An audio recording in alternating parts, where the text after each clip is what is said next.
বছর ঘুরে আবার জুলাই চলেই আসলো। সেই জুলাই, যে জুলাইয়ে আমরা হাসিনার মুখের উপর বইলা ফেললাম, তুমি কে আমি কে, রাজাকার রাজাকার। হাসিনার রাজাকার কার্ড শেষ হয়ে গেল।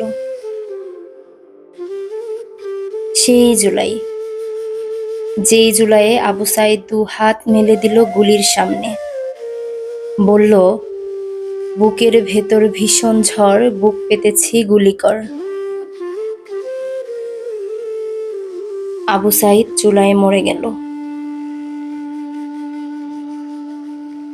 সেই দৃশ্য দেখে বাংলাদেশের লাখ লাখ ছেলে মেয়ে বের হয়ে আসলো, মুখে সেই স্লোগান, বুকের ভেতর ভীষণ ঝড়, বুক পেতেছি গুলি কর।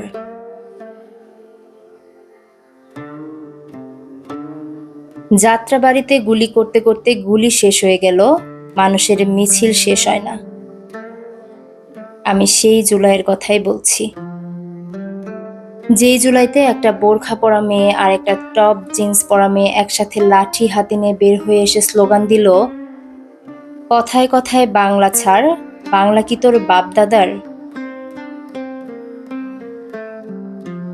সেই জুলাই, যে জুলাইতে 6 বছরের বাচ্চা মরল, হুজুর মরল, ইমাম মরল, পথশিশু মরল, শ্রমিক মরল, ছাত্র মরল, ছাত্রের বাপ মায়েও মরল।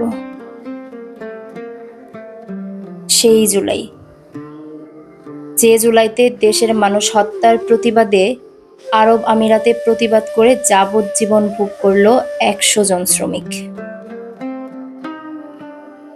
সেই জুলাই, যে জুলাইতে হাসিনার পুলিশ ভয় আর আতঙ্ক নিয়ে এসে বলল, একটা মারি একটাই মরে, ওই একটাই যায় স্যার, বাকিটি যায় না। সেই জুলাই, যেই জুলাইয়ে হুট করে আমরা আবিষ্কার করলাম দেশটাকে আমরা কত ভালোবাসি। সেই জুলাই, যে জুলাই আমাদের ঘুম নিয়ে গেল, সারাদিন মুভি গেমস নিয়ে ব্যস্ত ছেলেটার চোখেও রেখে গেল রাজনীতির নেশা। এই নেশা নিয়েই এই একটা প্রজন্মকে কাটিয়ে দিতে হবে সারাটা জীবন। যে জীবনে একবার জুলাই এসেছিল, সেই জীবন আর কোনো দিন স্বাভাবিক হবে না, বরং সারা জীবন মাথার মধ্যে বাজতে থাকবে,